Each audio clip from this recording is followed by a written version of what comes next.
छोटी स्क्रीन दिख रही है, छोटी स्क्रीन दिख रही है। चलिए ठीक है। एक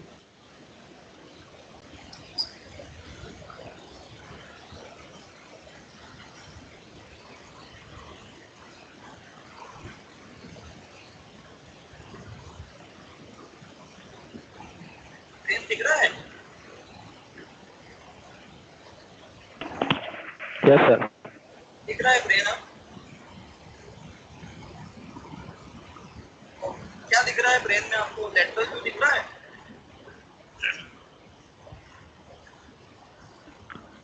हाँ। चलिए इसको एक बार आप देख लीजिए, है ना। हम लोग सेरेब्रम जब स्टार्ट करेंगे मैं बताऊंगा मैं आपको कि सेरेब्रम में 3 सरफेस होती है। एक होती है सुपीरियर लेटरल सरफेस जो आपको अभी दिख रही है, फिर एक नीचे की तरफ आएगी अभी, उसका नाम है होगा इंफीरियर सरफेस। ये आपको लोब दिख रहे हैं 4, lateral lobe, frontal lobe, parietal lobe, temporal lobe और ऑक्सीपिटल लोब। मैं बताऊंगा जब सल्कस गायरस पढ़ाऊंगा, ठीक है। ये आपको दिख रहा है जो मैंने यहाँ पे कर्सर घुमा रहा हूँ, ये दिस इज द डायनसिपिलॉन, और ये जो बाहर का दिख रहा है दैट इज द टेलेनसिपिलॉन।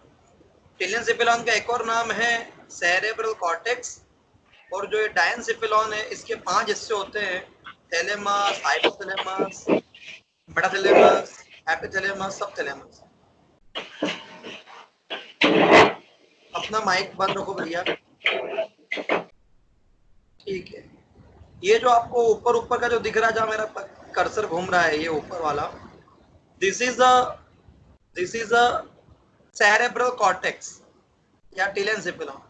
अंदर वाला जो ये हिस्सा है ये होगा, मैं बताऊंगा इसको, डायनसिपिलॉन।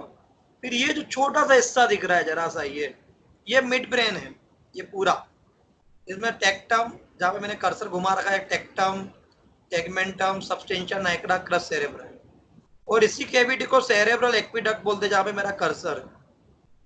फिर ये ब्रेन स्टेम है जिसके अंदर मेटासिफेलॉन होता है, जिसमें पोन्स और सेरेबेलम आता है, और नीचे की तरफ आता है मेडुला ऑब्लंगोटा। तो ये रोम्बेनसिफेलॉन के हिस्से हैं, और इसी कैविटी का नाम है फोर्थ वेंट्रिकल जो आपको मैंने कर्सर घुमाया। फिर ये पूरा ब्रेन नीचे कंटिन्यू हो जाता है, ये कंटिन्यू होता है, उसको बोलते हैं स्पाइनल कॉर्ड, ठीक है। ये सल्कस गायरस सब में दिखाऊंगा आपको, ठीक है। ये जो आपको नीचे की तरफ दिख रही है जहाँ पे ये इन्होंने इंस्ट्रूमेंट लगा रखा है, ये इंफीरियर सरफेस, और जो बाहर दिख रही थी अखरोट की तरफ वो थी लेटरल सरफेस। और ये जब भी आपको दिखेगा व्हाइट व्हाइट, इसको कॉर्पस क्लोजम बोलते हैं। ये अंदर वाली सरफेस है, ये मीडियल सरफेस है। क्या है? Medial surface. आप देख तो रहे हो ना जो मैं दिखा रहा हूँ, मतलब मिल रहा है ना आपको? आया ना? Yes sir. ये तो मेरा कर्सर घूमता हुआ भी दिख रहा है। This is a inferior surface, ये जो नीचे वाली है, इसको टेम्पोरल लोब पे होती है, मैं बताऊंगा आपको, अभी इस पे भी आएंगे। चलिए, दिस इज लेटरल व्यू, ये मैंने कल भी बताया था आपको। ये राइट सेरेब्रल हेमिस्फीयर होगा तो ये वाला होगा लेफ्ट। देखो दो दिख रहे हैं अलग अलग अखरोट जैसा, एक राइट में होगा एक लेफ्ट में होगा, और इसके अंदर ये 2 केविटी दिख रही चॉकलेटी कलर की, ये इरेगुलर, ये लेटरल वेंट्रिकल है। एक इस राइट वाला, तो उधर जो शेडो दिख रही है आपको इधर वाली, ये लेफ्ट वाला लेटरल वेंट्रिकल होगा। दोनों जो लेटरल वेंट्रिकल है वो इंटरवेंट्रिकुलर फोरामेना से कनेक्ट होते हैं। मिल रहा है आपको? जिसको फोरामेना मोनरो भी बोलते हैं। फिर वो फोरामेना के थ्रू सीएसएफ जो है वो थर्ड वेंट्रिकल में जाता है, जो ही केविटी है डायनसिफिलॉन की। फिर उससे सीएसएफ गुजरता है और सेरेब्रल एक्विडक्ट में जाता है। कहा जाता है? सेरेब्रल एक्विडक्ट में। ये cerebral aqueduct mid brain cavity है। फिर फाइनली जहां पर मेरा कर्सर है ये फोर्थ वेंट्रिकल है, it is a cavity of rhombencephalon या हाइंड ब्रेन। टोटल 4 केविटीज हैं। एक केविटी लेटरल वेंट्रिकल जो है वो सेरेब्रल कॉर्टेक्स यानी टेलेनसिफेलॉन केविटी है। दूसरा थर्ड वेंट्रिकल जो डायंसिफिलॉन थैलेमस हाइपोथैलेमस की केविटी है। तीसरा सेरेब्रल एक्विडक्ट जो कि मिड ब्रेन की केविटी है मेसेंसिफिलॉन की। और चौथा फोर्थ वेंट्रिकल जो कि केविटी है हाइंड ब्रेन की। अब आप सोचोगे सर फर्स्ट और सेकंड वेंट्रिकल कहाँ गए? तो लेटरल वेंट्रिकल को ही फर्स्ट और सेकंड वेंट्रिकल बोलते हैं। अब फर्स्ट किसको बोले, सेकंड किसको बोले? राइट वाले को फर्स्ट बोले कि लेफ्ट वाले को? तो इन्होंने दोनों लड़े नहीं, इसलिए इसका नाम डाल दिया lateral ventricle. Right lateral ventricle को आपको फर्स्ट मानना हो तो लेफ्ट को आप सेकंड मान लेना, तो ऑटोमेटिक थर्ड और फोर्थ दिख जाएगा। फिर ये जो फोर्थ वेंट्रिकल होता है वो नीचे की तरफ सेंट्रल कैनाल के अंदर सीएसएफ को ड्रेन करता है, हम इस पे बात करेंगे। ठीक है, चलो ये ट्रांसफर सेक्शन है, मैं बताऊंगा आपको। ये जो आपको दिख रहा है ये ग्रे मैटर है, और ये जो दिख रहा है this is a white matter. और ये जो चॉकलेटी केविटी दिख रही है, देखो ये केविटी दिख रही है, ये केविटी दिख रही है, ये वेंट्रिकल है, ये थर्ड वेंट्रिकल है और ये लेटरल वेंट्रिकल है। ठीक है, चलो हम थोड़ा और आगे बढ़ते हैं। ये मैं दिखा चुका हूं आपको, ये जो दिख रहा है आपको चॉकलेटी लेटरल वेंट्रिकल है ना, ये सेरेब्रल एक्विडक्ट, ये फोर्थ वेंट्रिकल है ना। ये सब टॉपिक पढ़ाऊंगा, सारे डायग्राम सब समझाऊंगा एक एक। ठीक है, ये नीचे से इसका सेक्शन काटा हुआ है ट्रांसफर सेक्शन। ये जो आपको दिख रहा है ग्रे ग्रे, ये ग्रे मैटर है, और ये जो दिख रहा है आपको व्हाइट व्हाइट धब्बे, ये ये सब व्हाइट मैटर है। तो ब्रेन में ग्रे मैटर कहाँ होता है? बाहर। व्हाइट मैटर कहाँ होता है? अंदर। वो आपको यहाँ पे दिख भी रहा है। ठीक है, ये कॉर्डेट न्यूक्लियस पढ़ाऊंगा, मैंने आपको बेसिक इंडियन पढ़ाया था ना फिजियोलॉजी में। ये ब्लू ब्लू कलर का दिख रहा है लेंटिफॉर्म न्यूक्लियस, ये ग्रीन ग्रीन कलर का दिख रहा है पूछ जैसा, इसको बोलते हैं कॉर्डेट न्यूक्लियस, इनको हम बोलते हैं बेसल गैंग्लियन। याद करिए, ये ऑटोमेटिक एसोसिएटेड मूवमेंट को कंट्रोल करता था, मैंने बताया भी था आपको, है ना, हाथों का स्विंग करना चलते वक्त, वो यही है। ठीक है, ये भी आपको दिखाया जाएगा, सारे टॉपिक आपको पढ़ाए जाएंगे। ठीक, चलो तो ठीक है, अभी तो इनिशियल जो हमको पढ़ना है उस पर आ जाते हैं। ठीक है, मैं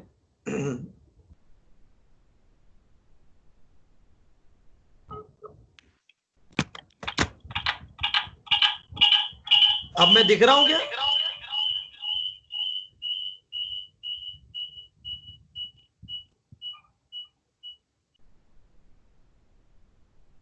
हाँ है ना?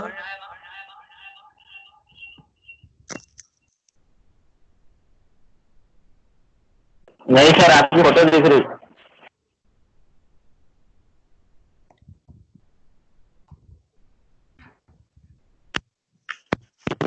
मैं नहीं दिख रहा?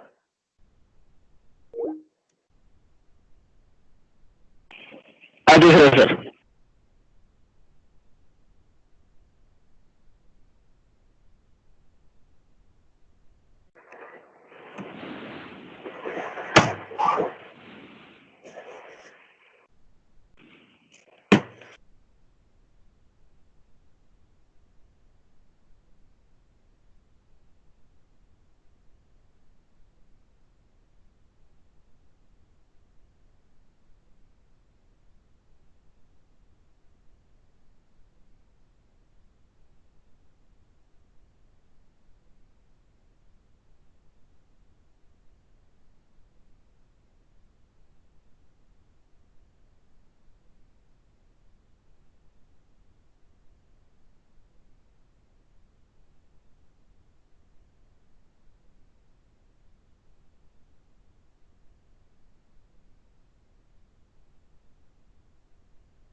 चलो, कल हम लोगों ने इंट्रोडक्शन ऑफ नर्वस सिस्टम पढ़ा था।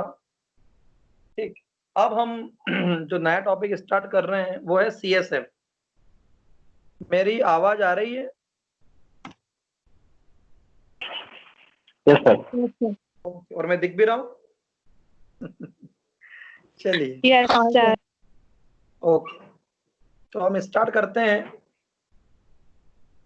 Cerebro spinal fluid. ये सेरेब्रो स्पाइनल फ्लूइड जो है बेटा, ये आप सब जानते हैं, बहुत ही इंपॉर्टेंट है। चलो वापस स्टार्ट करूं। आज आप लोगों ने मैम की क्लास अटेंड क्यों नहीं करी?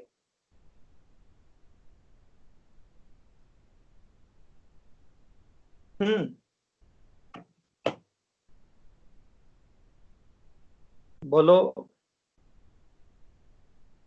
सर की थी सर। तुम्हें बहुत जल्दी 8 बजे जल्दी लग रहा हो तो मैम को टाइम थोड़ा दूसरा बोल दो।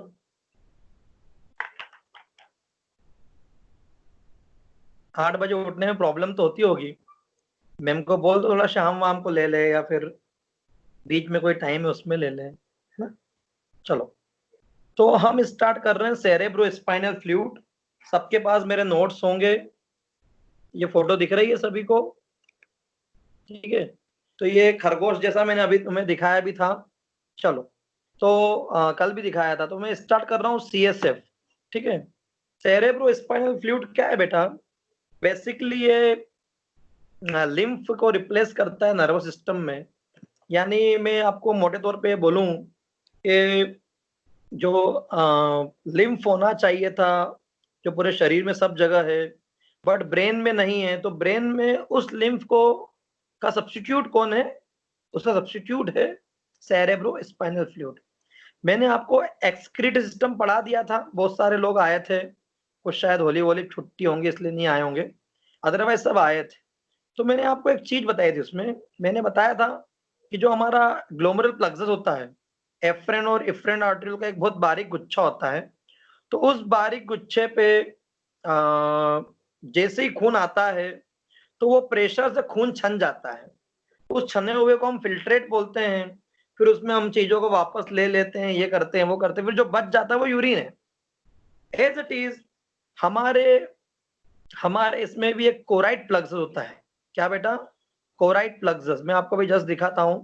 तो वो कोराइड प्लक्सस जो होता है, वो आर्टरी का एक बहुत बारीक गुच्छा है, और उस वजह से, उस गुच्छे की वजह से क्या होता है कि जब खून उसमें आता है तो प्रेशर से छन जाता है, और जो वो खून छन जाता है, पानी पानी जो निकल के बाहर आ जाता है, उस छने हुए को ही हम सेरेब्रो स्पाइनल फ्लूइड बोलते हैं। जैसे आप लोगों ने किडनी में ग्लोमेरुलर प्लक्सस में जो छाना था, वो फिर फिल्ट्रेट या यूरिन बन गई थी, एज इट इज हम इसमें जो छानते हैं, इसे हम क्या बोलते हैं बेटा? इसको हम कोराइड प्लक्सस बोलते हैं, और इसमें जो छनता है वो आपका जो है वो क्या है? वो आपका, देखो मैं आपको फोटो दिखाता हूँ।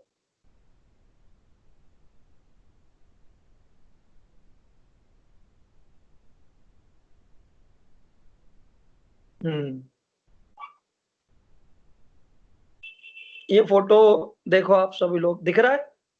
इसमें जो रेड रेड दिख रहा है आपको, दिस इज कोराइड प्लक्सस। ये मैंने आपको भेजा भी है, पीडीएफ नंबर 207 पे है, पीडीएफ नंबर 207 देखिए। और यदि आप चाहें तो एक डायग्राम और है, इसमें भी बहुत अच्छे से दिख रहा है, पीडीएफ नंबर 199। ये इसमें भी आपको जो रेड रेड दिख रहा है ब्लू के आसपास, ये वेन है, और ये जो रेड रेड दिख रहा है पूरा, ये कोराइड प्लक्सस है। क्या है? कोराइड प्लक्सस। और इस कोराइड प्लक्सस, इधर आपको फोर्थ वेंट्रिकल भी दिखेगा नीचे की तरफ, ये कोराइड प्लक्सस जो होता है बेटा, वो उसमें खून आता है, और खून इतने प्रेशर से आता है कि छन जाता है। इस छने हुए को ही हम सेरेब्रो स्पाइनल फ्लूइड बोलते हैं।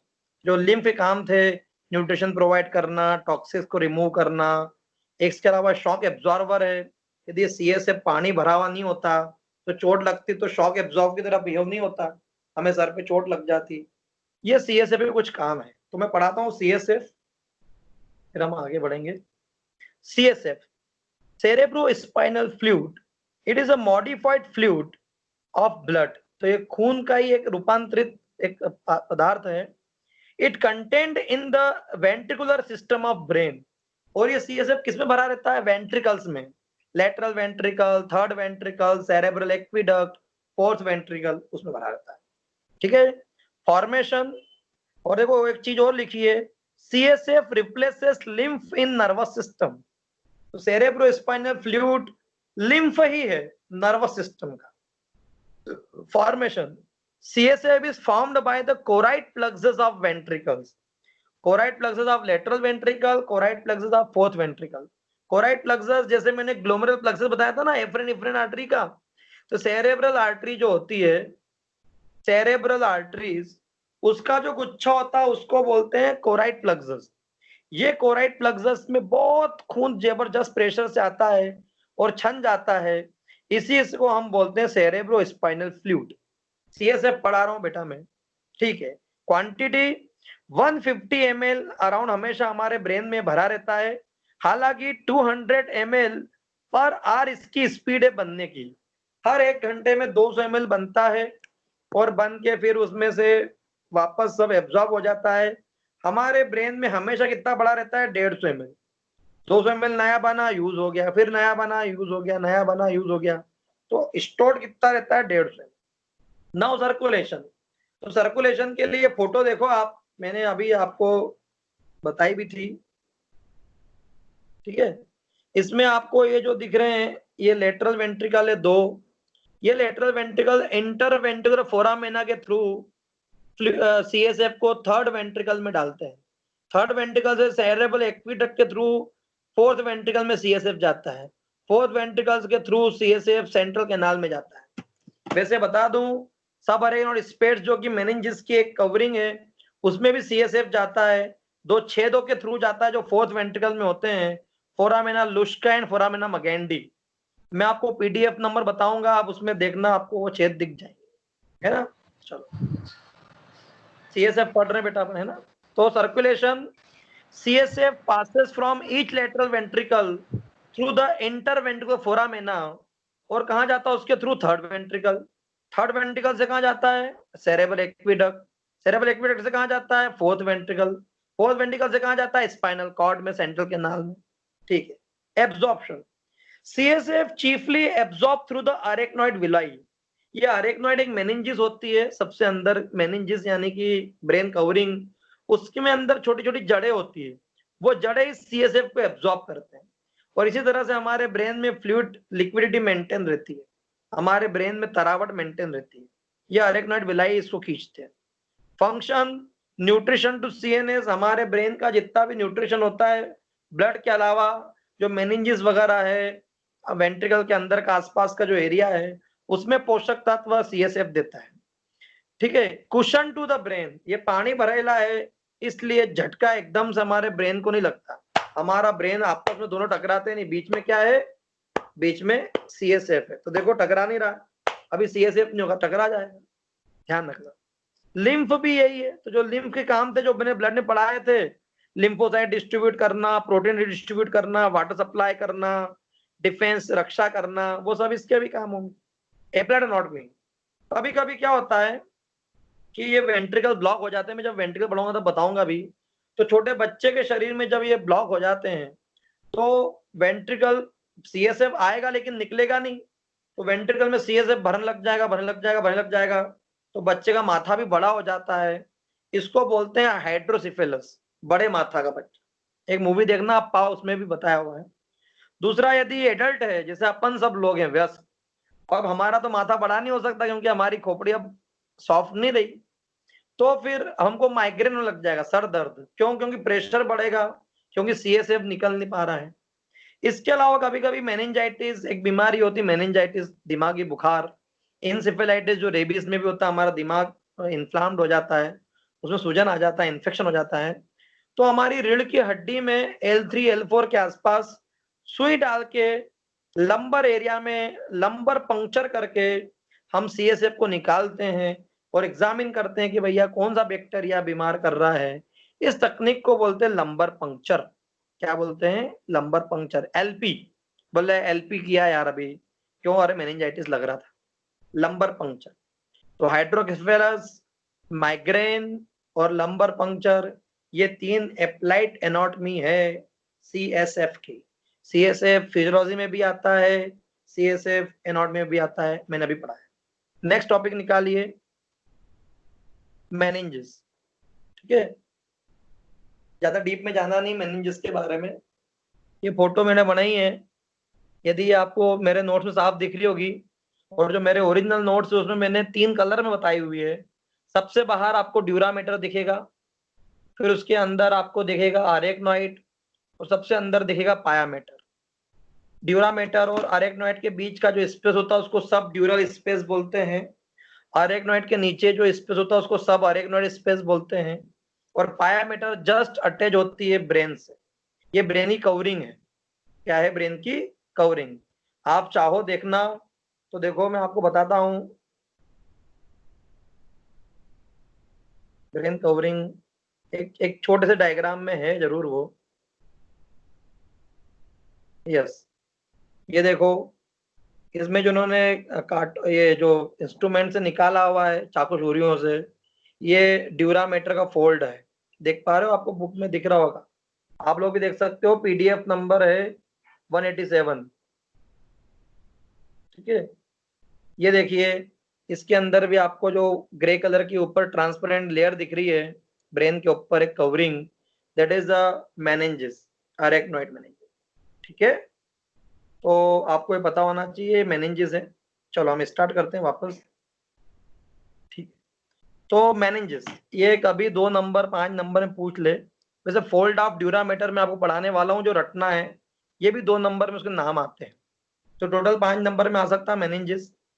मेनिंजेस, और ये आप लोग जब सेकंड ईयर थर्ड ईयर में पहुंचोगे तब इस टॉपिक का महत्व समझ में आएगा, क्योंकि एक बहुत इंपॉर्टेंट बीमारी आपको पढ़ना है, मेनिंजाइटिस। मस्तिष्क ज्वर, दिमागी बुखार बच्चों को बहुत होता है, झटके आने लग जाते हैं, बच्चे का सर दर्द होता है, उल्टियां होने लग जाती है, ICU में एडमिट करना पड़ता है। तो मेनिंजाइटिस नाम तो सुना होगा। तो CNS is highly protected and safely secured in the cranial cavity. हमारी खोपड़ी में हमारा ब्रेन बहुत सिक्योर्ड तरीके से रखा गया है, और ये security is enhanced by the 3 meninges. और इस सिक्योरिटी को 3 अलग अलग कवरिंगों ने, जो ब्रेन की कवरिंग है उसने और बढ़ा दिया। वो 3 कवरिंग के नाम है ड्यूरामीटर, अरेक्नॉइड और पायामीटर। ड्यूरामीटर खोपड़ी की तरफ है, सबसे बाहर की तरफ। पायामीटर सबसे अंदर की तरफ है, और बीच में है अरेक्नॉइड।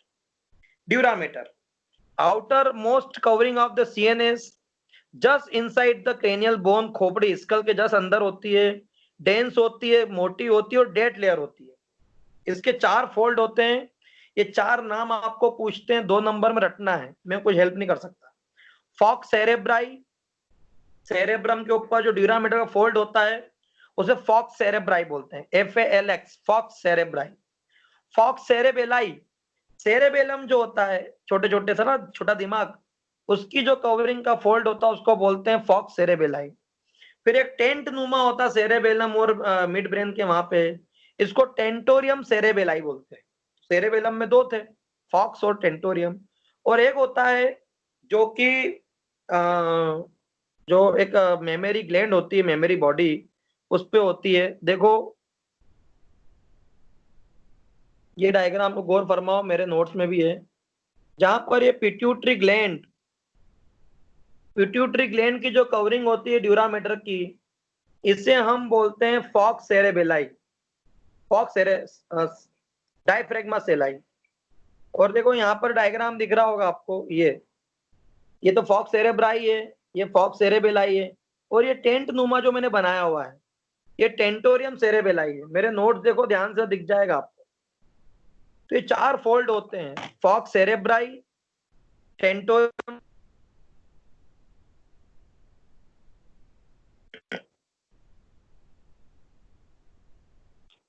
आवाज आ रही है? मेरा कॉल आ गया था। Falx cerebri, tentorium cerebelli, falx cerebelli और डायफ्रेगमा सेलाई। मैं बता दूं आपको, वैसे आपको स्नेहा मैम ने पिट्यूटरी ग्लैंड पढ़ाई है तो बड़ा ऑब्वियस सी बात ये बताया होगा कि जो पिट्यूटरी ग्लैंड होती है इसका एक और नाम है हाइपोफाइसिस सेरेब्राई। और ये हाइपोफाइसिस सेरेब्राई पिट्यूटरी ग्लैंड एक बोन में फंसी रहती है, स्फिनोइड बोन के अंदर। और जिस जिस पाउच के अंदर वो होती है उसको हम रथकी का पाउच बोलते हैं और इसी उसी कवरिंग है ये। और जो पाउच है उसको हम सेला टर्सिका बोलते हैं। सेला टर्सिका नाम सुना है? ये पिट्यूटरी ग्लैंड में जरूर सुना होगा आप लोगों ने, है ना? आई विल रिवाइज, ठीक है? तो उस सेला टर्सिका जिसमें पिट्यूटरी ग्लैंड फंसी हुई है, स्फिनोइड बोन के उस पाउच में यदि ड्यूरामीटर का फोल्ड बना है तो उसका नाम है डायफ्रेग्मा सेलाई। तो 4 फोल्ड हैं, ये नाम आपको रटना पड़ेंगे, ये पूछते हैं 5 नंबर में, ठीक है? चलो, फिर दूसरा है अरेक्नोइड मैटर। ड्यूरा खत्म हो गया। This is a transparent membrane जो लूजली सराउंडेड ब्रेन, ये हल्का सा ब्रेन को लूजली सराउंड करता है। It lies between the dura mater and pia mater. ऊपर ड्यूरामीटर है, अंदर पायामीटर है और इसके बीच में केविटी है जिसको बोलते हैं सब ड्यूरल स्पेस, ड्यूरामीटर और अरेक्नोइड के बीच में। और अरेक्नोइड और नीचे पायामीटर के बीच में केविटी जिसको बोलते हैं सब अरेक्नोइड स्पेस, ठीक है? तो ये 2 स्पेस होता है और इसी अरेक्नोइड विलाई से सीएसएफ एब्जॉर्ब होता है, मैंने अब भी पढ़ाया। नाउ पायामीटर ये थिन वेस्कुलर मेम्ब्रेन है जो बिल्कुल ब्रेन से चिपकी रहती है और इसमें भी फोल्ड्स होते हैं, जिसको बता दूं मैं आपको, जो कोराइट प्लक्सस था उसके अंदर जो पायामीटर के फोल्ड होते हैं इसे बोलते हैं टेला कॉर्डिया। क्या बोलते हैं? टेला कॉर्डिया। कोराइट प्लक्सस की मेनिंजिस है, ठीक है? ये ध्यान रखना। एप्लाइड एनाटॉमी क्या है बता चुका हूं। फंक्शन क्या है? प्रोटेक्ट करता है ब्रेन को। एप्लाइड एनाटॉमी क्या है? मेनिंजाइटिस, मस्तिष्क ज्वर। क्लियर है? चलिए अब हम नेक्स्ट टॉपिक स्टार्ट कर रहे हैं। समझ में आ गया? सीएसएफ पढ़ाया, ब्रेन के डायग्राम दिखाने के बाद में फिर मेनिंजाइटिस पढ़ाया, फोल्ड ऑफ ड्यूरामीटर पढ़ाया, ये भी अलग से आता है। नाउ ब्रेन, सेरेब्रम स्टार्ट कर रहे हैं। तो मैंने बताया था अभी, जैसे ब्रेन देख लो आप, तो ये जो आपको दिख रही है बाहर की तरफ, ये सुपीरोलेटरल वॉल है। सुपीरोलेटरल ऊपर और बाहर की तरफ। फिर ये जो अंदर की तरफ दिखी है मीडियल वॉल है और जो नीचे की तरफ है ये है इंफीरियर वॉल। तो ये हमारा ब्रेन है। ये जो वॉल दिख रही है क्या है? सुपीरोलेटरल। जो नीचे आंखों से मैं देखूंगा ये वाली ये क्या होगी? मीडियल। और जब दोनों ब्रेन को अलग कर दूंगा तो दिखेगी मीडियल। क्लियर है? तो पहले बात करते सुपीरोलेटरल वॉल। सुपीरोलेटरल वॉल में मैंने आपको बताई भी थी दरारें होती है। दरारें क्या बेटा? दरारें। उन दरारों को हम सल्कस बोलते हैं और वो सल्कस जो हैं वो हमारे ब्रेन को अलग अलग पार्ट में डिवाइड करते हैं, ठीक है? देखो ये डायग्राम की बात कर रहा हूं मैं। This is a superolateral wall. आपको एक दरार ये दिख रही है, ये वाली। एक दरार ये बहुत बड़ी और एक, तो 3 दरारें होती है। मैं आपको इसमें दिखाता हूं। ये डायग्राम देखिए आप जरा ध्यान से। एक जो लाल और नीले के बीच में है, लाल यानी फ्रंटल लोब, नीला यानी पैराइटल लोब, तो इसके बीच का जो सल्कस दरार दिखती है इसको सेंट्रल सल्कस बोलते हैं। क्या बोलते हैं? Central sulcus. फिर एक ये ऑरेंज और ब्लू कलर के बीच में जो दरार दिख रही है, दरार, इसको लेटरल सल्कस बोलते हैं। क्या बोलते हैं? Lateral sulcus. और एक इमेजिनरी लाइन होती है जिसका नाम है पेराइटो ऑसिबलो सल्कस। तो 3 सल्कस हो गए, सेंट्रल सल्कस, लेटरल सल्कस और पेराइटो ऑसिबलो सल्कस। इन 3 सल्कस ने इस फ्रंटल लोब को 4 हिस्सों में बांट दिया। मतलब इस पूरा सेरेब्रम को। फ्रंटल लोब सबसे आगे, ठीक है? फ्रंटल लोब सबसे आगे, फिर ब्लू वाला पैराइटल लोब, उसके बाद ग्रीन वाला ऑसिपिटल लोब और नीचे की तरफ आपको दिख रहा है ऑरेंज कलर का टेम्पोरल लोब। टोटल 4 लोब हो गए। ये 4 लोब है हमारे ब्रेन में। आप ये जो दिख पा रहे हो आगे ये फ्रंटल लोब है, ये जो पीछे है ये ऑसिपिटल, ये जो मैंने पकड़ा हुआ है ये है पैराइटल। और आंखों के नीचे यदि ऊपर देखेंगे हम लोग बेस ऑफ ब्रेन में तो आपको देखेगा टेम्पोरल लोब। क्या देखेगा? Temporal lobe. आप यहाँ भी देख सकते हैं, इसमें आपको 2 सरफेस दिख रही है। एक आपको ये वाली जो दिख रही है मीडियल सरफेस है और ये जो नीचे वाली दिख रही है ये है इंफीरियर सरफेस। क्या है? इस पूरी इंफीरियर सरफेस को मैंने और जूम करके बताया। तो this is inferior surface. Clear है? सुपीरियर सरफेस, ये जो बाहर दिख रही है सुपीरियर सरफेस है। अंदर की तरफ है ये वाली मीडियल सरफेस, और ये वाली जो दिख रही है आपको ये है इंफेरियर सरफेस। ठीक है, तो इसको आप जरा देखना, मैं कल आगे कंटिन्यू करूंगा। नेक्स्ट निकालिए फॉर्मेसी, फॉर्मेसी निकालिए। फॉर्मेसी में क्या पढ़ा दिया बेटा अपन ने?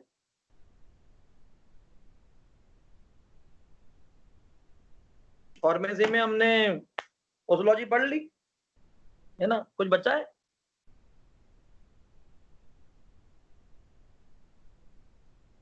कुछ बचा है? No sir. Okay, prescription writing. चलो प्रिस्क्रिप्शन राइटिंग स्टार्ट कर रहा हूँ। एक मिनट मुझे पीडीएफ इसमें ले लेने दो।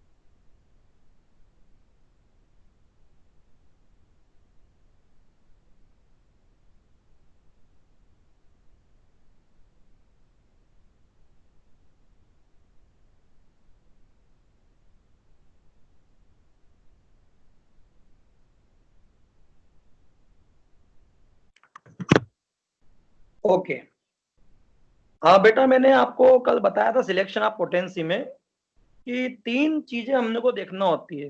लो पोटेंसी जो टिश्यू लेवल की बीमारियां होती है ना, उनको देने में काम आती है। मीडियम पोटेंसी जिसमें फंक्शनल डिस्टर्बेंस होती है बॉडी की, तब देते हैं।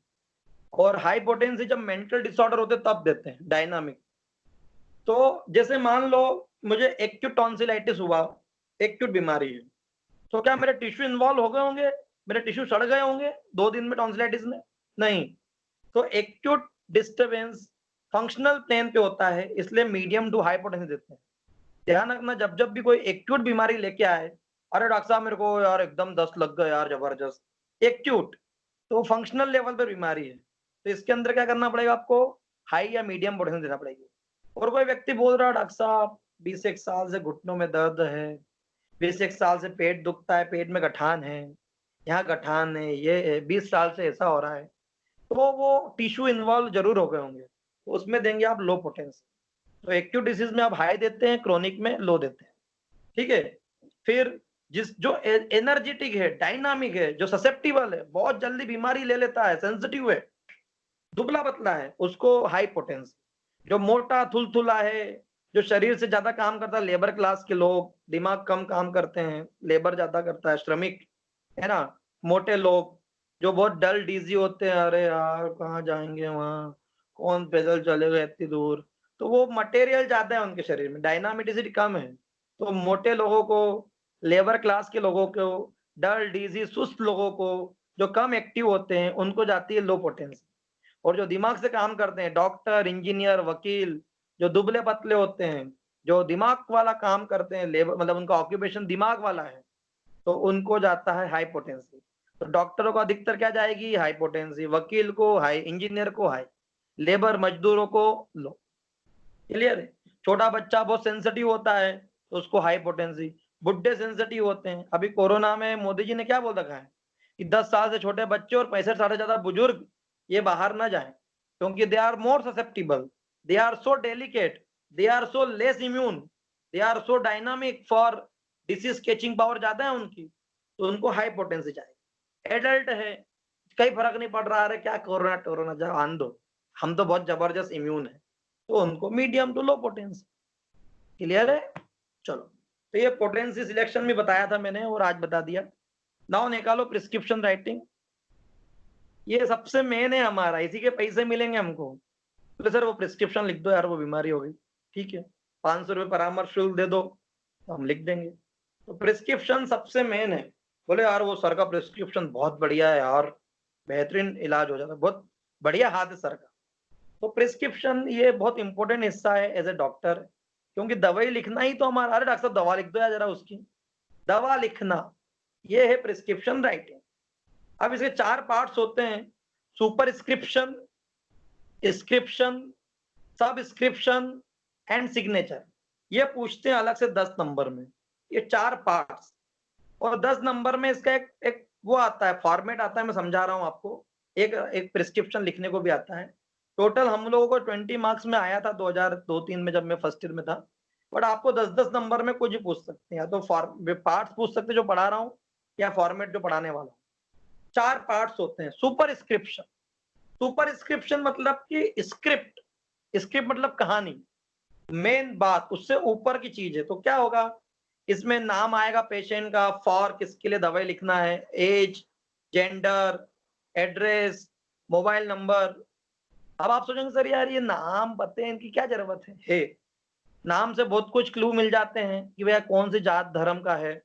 आप सोचेंगे सर जात धर्म से अपना इलाज क्या संबंध है? हम समझ सकते हैं कि वो उनका डाइट पैटर्न क्या होगा, है ना। जैसे मुस्लिम लोग जो हैं वो नॉनवेज ज्यादा खाते हैं, या फिर एल्यूमिनियम के पॉट्स यूज करते हैं, तो हो सकता है उनको एल्यूमिनियम टॉक्सिसिटी हो, अधिकतर वो कब्ज हो जाती है because of the aluminium toxicity.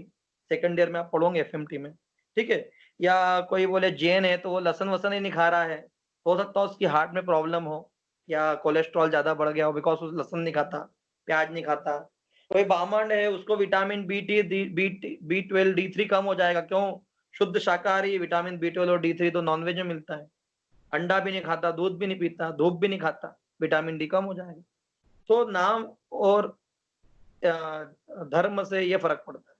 फिर थोड़ा ये भी फर्क पड़ता है, जैसे कोई जैन आया आपके पास, जैन आया या बनिया आ गए, है ना, थोड़ा सा, तो क्या, अरे यार अच्छा कहाँ से हो साहब आप? अरे अच्छा अच्छा अच्छा, आप तो साकेत नगर रहते हो, अच्छा इंदौर में। एड्रेस और नाम तो समझ सकते कि यार साकेत नगर तो बहुत पॉश एरिया है।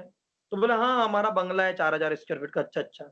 लेकिन हमारी वो आपके बाहर का क्लिनिक के बाहर पार्किंग ज्यादा अच्छी नहीं, मेरी मर्सिडीज आ ही नहीं रही है।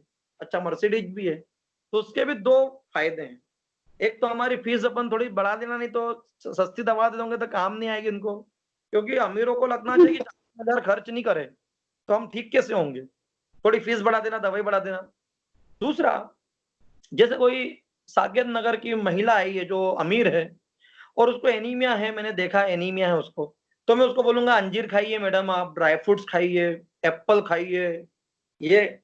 और कोई मेरे यहाँ पे ऐसी मूसाखेड़ी ने पालदा ने मालवा मिल के स्लम एरिया के लोग आए हैं, है ना, साइकिल से आए हैं, टेम्पो से आए हैं, या पैदल ही आ गए हैं, ठीक है। तो मैं क्या करूंगा, बोले बेटा यार तुम एक काम करो, पालक मिल रही है अभी 10 रुपए गड्डी, पालक खूब खाओ, गुड़ खाओ, इन दोनों में खूब आयरन होता है। मैं उसको अंजीर प्रिस्क्राइब नहीं करूंगा। तो for a name, age, sex, male female से भी फर्क पड़ता है, उम्र, कुछ बीमारियां किस पर्टिकुलर उम्र में होती है, तो ये आपको लिखना पड़ेगा। ये है सुपरस्क्रिप्शन। और इसमें लिखते हैं आरएक्स। आरएक्स कोई लोग इसको जुपिटर से संबंध रखते हैं, जो हेल्थ का वो है, लेकिन इसका मतलब होता है टू रिसिप, यानी आप लीजिए। तो आरएक्स जो होता है, लिखते हैं ना आरएक्स और दवा लिखते हैं, तो ये आरएक्स जो है वो भगवान जुपिटर या जुपिटर ग्रह की उसकी एक सम्मान के लिए लिखा जाता है, और इसका मतलब होता है आप लीजिए, ठीक है। तो ये सुपरस्क्रिप्शन है। फिर होता है स्क्रिप्शन। स्क्रिप्शन में क्या होता है, मेन स्क्रिप्ट होती है। स्क्रिप्ट मतलब अरे यार स्क्रिप्ट बहुत अच्छी थी मूवी की, यार मूवी बहुत हिट जाएगी, कहानी बहुत दमदार थी। तो इसमें हमको दवाई का नाम और व्हीकल का नाम लिखना होता है, सबसे मेन यही है ना। Arsenic album 30, 1 gram, 4 globules, BDS for 3 days, यानी 4 ग्लोब्यूल्स आपको खाना है। 1 ग्राम दवा में दे रहा हूं आपको, एक शीशी, उसमें से 4 ग्लोब्यूल्स निकालना, सुबह दोपहर शाम खाना है 3 बार, 3 दिन तक। या BDS बोला है सुबह शाम खाना है 3 दिन तक, 5 दिन तक, 10 दिन तक। तो ये जो है दवाई और व्हीकल, ये जो है वो लिखा रहता है इसके अंदर स्क्रिप्शन, सबसे मेन यही है। फिर होता है सब्सक्रिप्शन।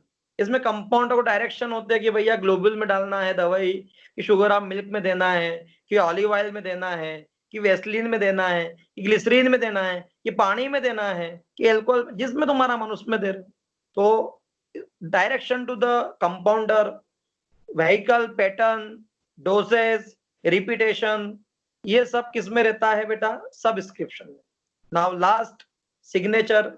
इसके अंदर जो है वो डॉक्टर सिग्नेचर करेगा, उसका रजिस्ट्रेशन नंबर, डेट लिखा होगा, साथ साथ में एडवाइजेज होगी कि आपको सोनोग्राफी कराना है पेट की, आप यूरिन टेस्ट कराएं, ब्लड टेस्ट कराएं, है ना, आप कच्चा प्याज न खाएं, लहसुन न खाएं जब हमारी दवाई खा रहे हैं तो, आप शराब न पिए, सिगरेट अवॉइड करें, ये न करें, वो न करें, कब वापस आए पैसे लेके दिखाने डॉक्टर को, they are the signature. Clear है? तो ये 4 पार्ट्स होते हैं, समझ में आ गया? सुपरस्क्रिप्शन पार्ट्स में स्क्रिप्शन, सबस्क्रिप्शन एंड सिग्नेचर। एक चीज और लिखी है प्रिंसिपल में, ये कैसा होना चाहिए आपका प्रिस्क्रिप्शन, तो ना ज्यादा बड़ा होना चाहिए, ना ज्यादा बहुत छोटा। 4 लाइन लिख दी और भेज दिया, वो भी गलत है। और 15-20 पेज का ही मत लिख देना, नहीं तो कंपाउंडर ढूंढता ही रह जाएगा डॉक्टर साहब दवाई कहाँ लिखी। तो ना ज्यादा बड़ा होना चाहिए, ना ज्यादा छोटा, कंसाइज होना चाहिए, टू द पॉइंट। कोई बहुत कहानी वहानी लिखना चाहिए, है ना। शेप वगैरह बता दिया, स्टाइल ऐसी होना चाहिए कि जो हमने बताया सुपरस्क्रिप्शन वगैरह वगैरह, और इतना व्यवस्थित होना चाहिए कि कंपाउंडर को बहुत इजीली समझ में आ जाए कि डॉक्टर साहब क्या दवाई बोल रहे हैं, व्हीकल क्या बोल रहे हैं, कैसे देना है, क्या करना है, सब कुछ ठीक है। लीगल होना चाहिए प्रिस्क्रिप्शन। लीगल कब होगा? जब डॉक्टर लीगल होगा। तुम प्रिस्क्रिप्शन लिख दोगे तो क्या लीगल होगा? अभी तो तुम 12वीं पास ही हो, फर्स्ट ईयर पास नहीं हुए, है ना। ठीक है, इसके अलावा ठीक है, इतना ही इसमें लिखा हुआ है। तो ये पार्ट्स हैं, पता होना चाहिए। चलो, एक मैं आपको पैटर्न बता रहा हूं, ठीक है, वो देख लीजिए। यस, मेरी बुक का एक मैं पैटर्न बता रहा हूं, आपके पास भी, सबके पास है, पीडीएफ मैंने भेजी।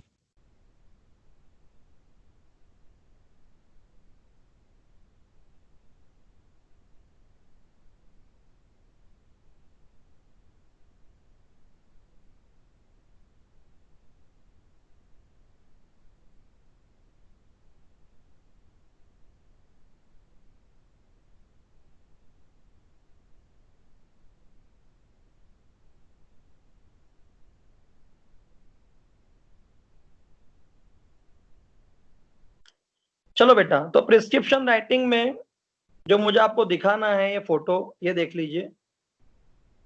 ये वाला पेज नंबर बता रहा हूं मैं, 256। मैंने इसीलिए पीडीएफ भी शेयर करी थी। तो इसमें लिखा है, क्वेश्चन ऐसा ही आता है, right a prescription for a lady suffering from menstrual disorder.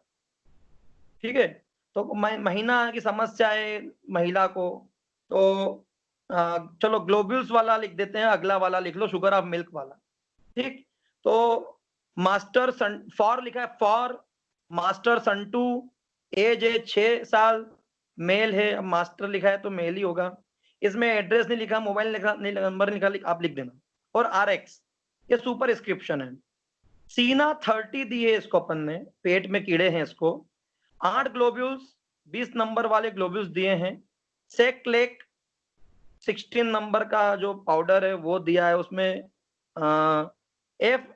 MFT पल्व, अब ये देखो, ये थोड़े से एब्रेशंस हैं। MFT पल्व का मतलब होता है आओ मिक्सचर बनाए। तो उसमें आपको 8-10 बूंदे सीना 30 की डालना है, 8 ग्लोब्यूल्स लेके शुगर ऑफ मिल्क में, और वो पूड़ी बनाना है। ठीक है, मेक 4 पैकेट, 4 पैकेट बनाना है। To be taken daily morning and night on empty stomach, सुबह शाम लेना है खाली पेट। ठीक है, किसने लिखा था? ये रंजन डे डॉक्टर साहब हैं, जिन्होंने 8/4/1992 को प्रिस्क्रिप्शन लिखा था, जिनका रजिस्ट्रेशन नंबर था 7589। तो आप किसी का भी एक, मैंने जो बताया वो, या जो तुम्हारा मन करे उसका आपको रटना है, किस तरह से उसकी दवाई बनाई जाती है। अब उसका क्या एडवाइस है, आप तो इसमें लिख देना सोनोग्राफी कराओ, है ना, यूरिन टेस्ट कराओ, ब्लड टेस्ट कराओ, वो भी लिख देना। वेन टू रिपोर्ट, 10 दिन के बाद में फॉलोअप पे आओ, वो भी लिख देना जो मैंने बताया आपको। कोई एक अच्छा सा आपको जो अच्छा लगे वो याद कर लेना। क्वेश्चन आएगा कि भैया ये फलाना नाम का पुरुष है, इसकी इतनी उम्र है, इसको ये दर्द हो रहा है, इसका प्रिस्क्रिप्शन राइटिंग लिखो। तो दवाई आपके हिसाब से जो आपको मन लिख रहा है वो लिख देना। बाकी नाम, एज, जेंडर, एड्रेस वो आपको चेंज नहीं कर सकते। और नीचे आपका नाम मत लिख के आना, रोल नंबर लिख के मत आना, ये गलत है ना। ये लीगल ऑफेंसेस है ना। इसको बोलते हैं अनफेयर मींस, UFM, वो UFM बन जाएगा, है ना, हो सकता है वो आपको फेल कर दे। तो आपको डॉक्टर XYZ लिख के आना है, रजिस्ट्रेशन नंबर 1 2 3 4 5 लिख के आना है, डेट तुम्हारा मन जो करे डाल देना। ठीक है, it is all about prescription writing. आज के लिए इतना ही, ठीक है, एग्जिट हो जाओ।